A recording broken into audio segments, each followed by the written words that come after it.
Because you don't have a choice. Don't you ever forget that. One word from me and you are ruined. And if your precious son ever learned the truth about you, oh, well, he would be far more hurt than believing that Grace, wonderful Grace, is his mother. You would destroy him and yourself, and then where would you be? Yes, you're a very, very lucky woman, Grace. Yes, I know I am. I don't know what I would do if I lost John now that he's back in my life. A miracle, finding out that I had another son. You're getting all sappy on me again, Mom. I'm sorry, sweetheart. It's just, you know, it's so hard when I see a friend like Pilar suffering with her family. Yeah, I'm going down to the old bridge. No, it's too dangerous. I'll be careful. I mean, maybe there's something I could do. Okay, but just promise me you'll stay close to Sam, all right? He won't let anything happen to you. Don't worry, Mom. I'll see you later, Dad.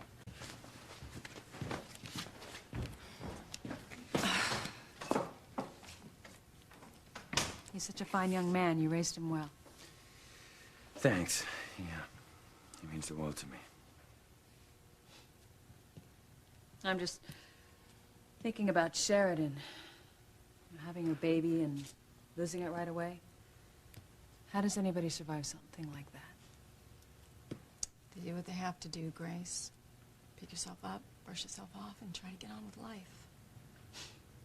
I suppose that's what I was supposed to do after my miscarriage. You know, sometimes things happen for a reason, Grace. You make it sound as if I deserved to lose my baby.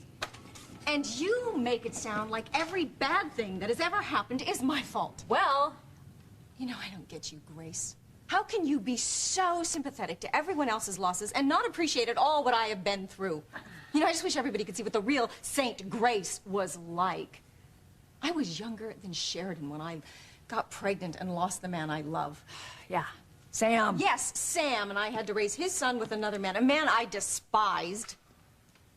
I never knew the joy of having a family with the father of my child. That was taken from me and from Ethan. We were robbed of our life with Sam. You know what, Ivy? Enough. I am sick and tired of hearing you whine about how wonderful your life would have been with my husband. You made your own bed. You just refused to accept responsibility for it. Well, get over it.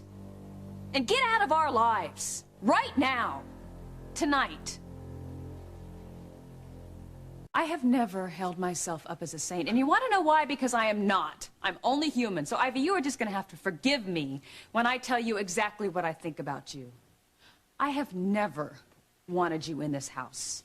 You are a manipulative, greedy, resentful woman scooting around in this high-tech wheelchair trying to get the sympathy of the world in general, and Sam in particular.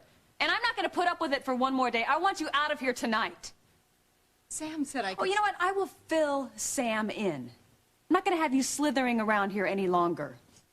Sam and I have enough problems in our relationship without you trying to undermine us every step of the way. What? Now you're blaming your marital difficulties on me, too? I am not the one who forced you to have a second honeymoon with David here, or forced you to climb into bed with him naked. And what about the annulment papers he's always offering to sign? You're the one who keeps putting David off. It seems to me that any problems you and Sam have are because of the choices you've made, and not me.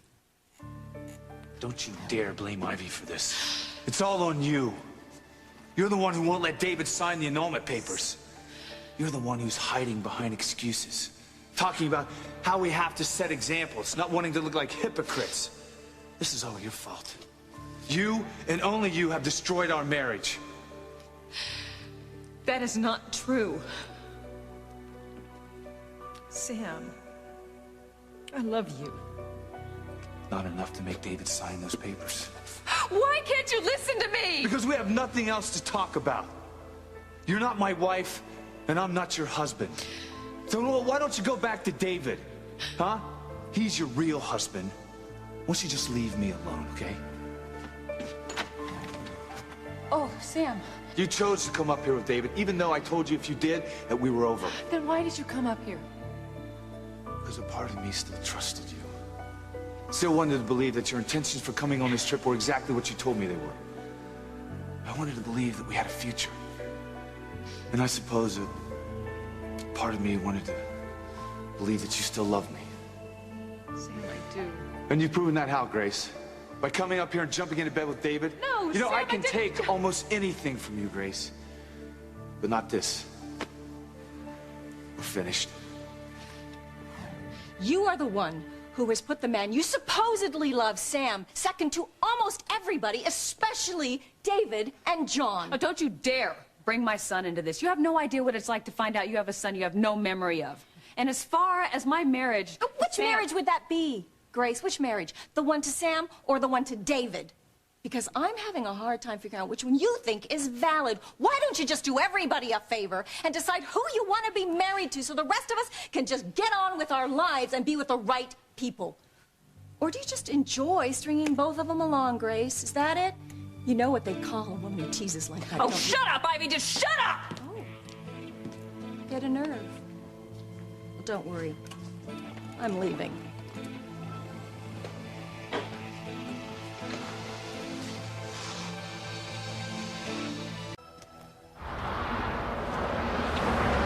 You're not gonna let Ivy's words get to you, are you? Well, it's hard not to when some of what she said is true. I don't think you're a tease. And Sam doesn't either. Ivy doesn't know you. Well, maybe not. But she's right about one thing. I really haven't been fair to you or Sam. I mean, both of your lives are a complete wreck because I just can't make up my mind. The only husband I ever knew was Sam. And we had a home and a family. I had a storybook life. Until I came along. Well, yeah. But it was incredible finding out that I had this whole other life before I met Sam. I mean, I had a husband who still loved me and a son.